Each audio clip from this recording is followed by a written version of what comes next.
hey, I'm gonna start this one. It's Tierzoo. This episode was sponsored by Skillshare.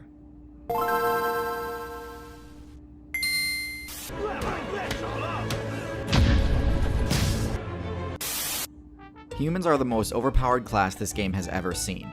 Even builds with a near max power stat have little chance against a fully armed human. And conversely, even builds with the highest defensive stats in the game still can't block attacks from the ridiculously OP weapons humans unlocked via crafting. The shifts in the meta reflect how overpowered they are. But what would happen if humans were nerfed? What if their intelligence stat was lowered back below the point where they gained the ability to make tools? Which builds would become the new top tiers? And which ones might actually become less viable without humans? Well, with their intelligence stat lowered, it's expected that humans would return to their playstyle as persistence hunters in the savannah. Even without advanced intelligence abilities like tool use and fire control, they would still excel at this because of their unique ability to regenerate stamina by sweating. They would also still retain their unique and powerful ability to throw things, although they could no longer craft high damage items like spears to throw. After a nerf like this, they would no longer hold the record for highest intelligence in the game. The question that he posed already reminds me of those documentaries entitled, What If Humans Disappeared? Or Life After Humans. Have you ever seen one of those? I used to really like them. I was hoping this video was going to be something on this line, but this one has a twist because he's saying what if humans were nerfed and that they would go back to the Sahara. So it's just vast amounts of land without humans. But in those documentaries, they always get into how some of the animals that we domesticate would have the hardest time of it. So my mind goes to a pampered house cat, or some of those smaller dog breeds like a Yorkie, Shih Tzu, Chihuahua. I can't think of any more. And then the bigger breeds like a shepherd or a pit would start running in packs. And they would actually do quite well. What else do they talk about? They get into how, marine animals generally would prosper because we're not fishing them or polluting their environment, but generally is also operative there. I'm gonna find you one of those documentaries. That takes me back to 2012. Well, all right, we'll see.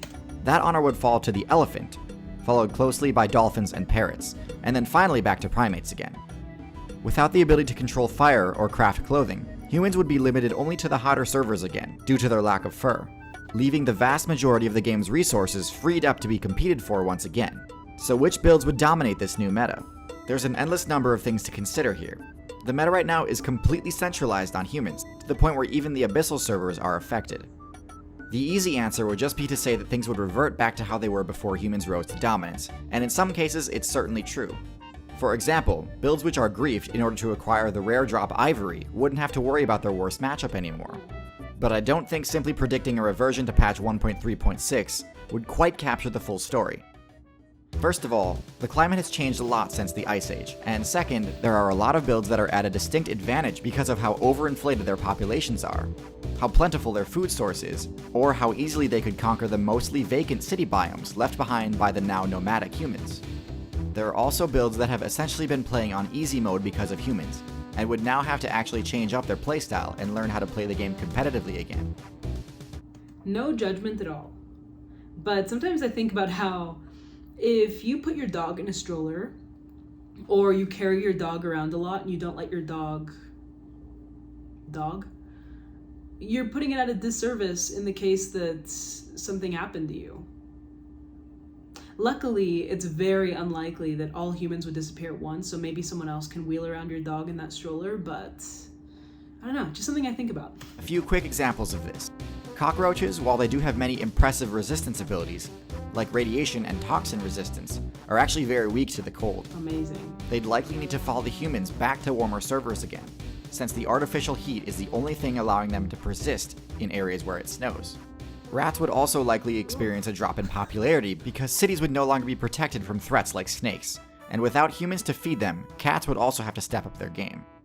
Arguably the most carried builds in the game are seabirds.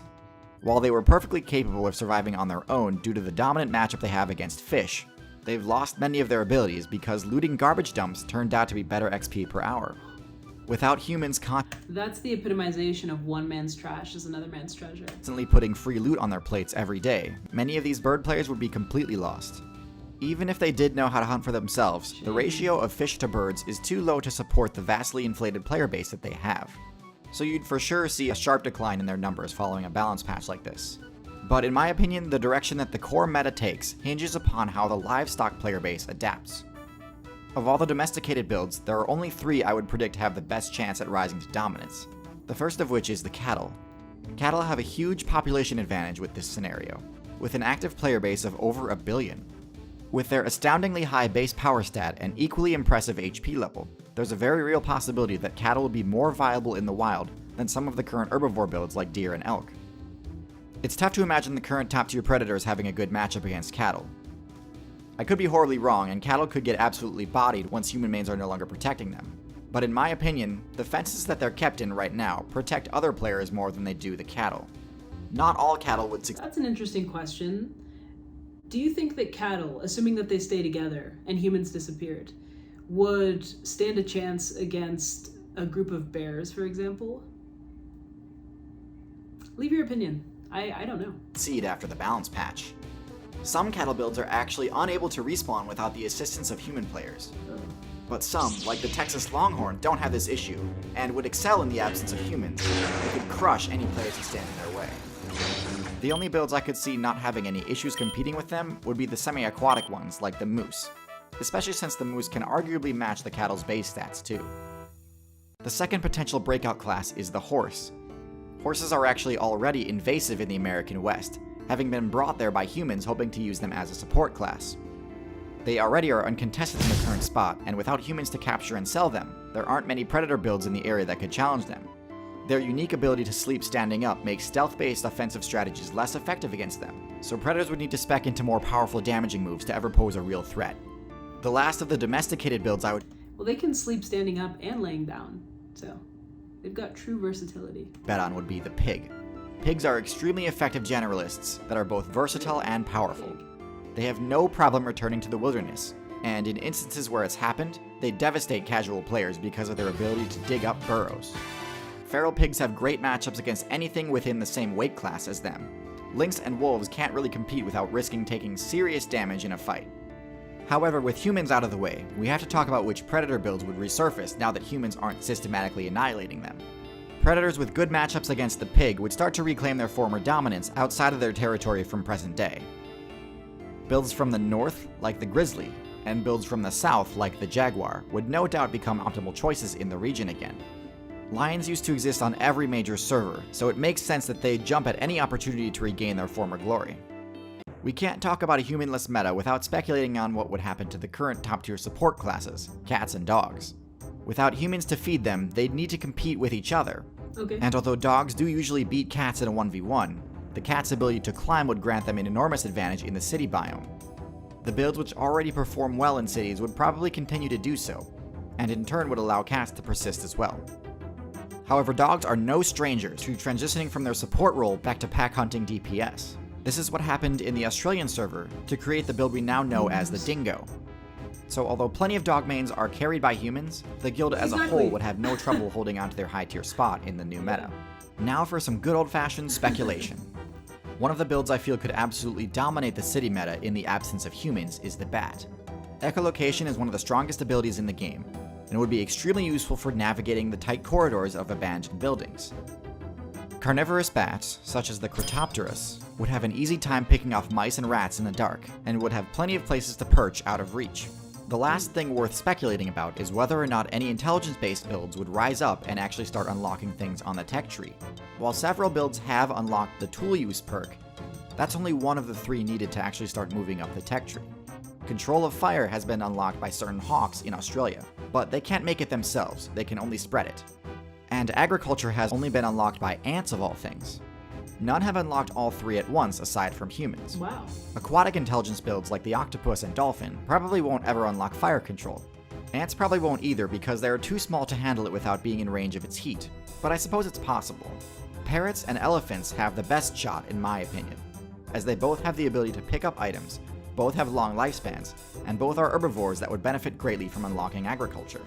There's also of course the possibility that one of the other simians starts to spec into bipedalism, higher intelligence, and vocal cords to simply copy the human niche. Learning new skills like this isn't easy, but if you watch my channel, I'm betting you enjoy learning things from YouTube. And so do I. That's why I love Skillshare.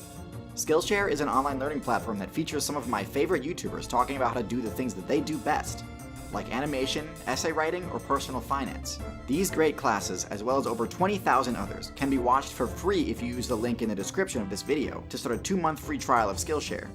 So act now for this special offer and start learning today. The link to the original video will be in the description, and that is where you will find his link. I don't know why that was a mouthful for me.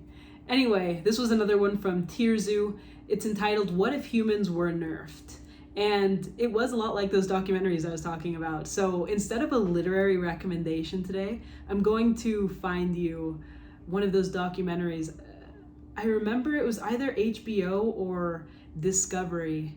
I don't know how I'm confusing the two because they're so different. But one of them made a series on what the world would look like if humans disappeared. And it was really beautiful because they cover the landscape and how it would change over time. Urban areas would go back to nature. Yeah.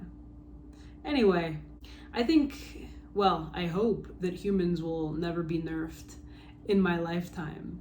But arguably the intelligence stat is going down as our technological capabilities increase. So there's that.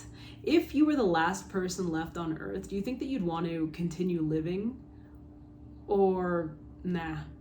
Because for me, I remember we spoke about this in another video. I said that I wouldn't be interested, mostly because all of these animals would definitely be predators now, and one lone human would be prey. But if you would want to live, assuming you weren't prepping the whole time, so you don't have a pre-made shelter, what would be your strategy? Again, just something I think about. So leave your thoughts on any of this. I'm going to find you a documentary, hopefully that series. And that's all for me. So thanks for watching with me.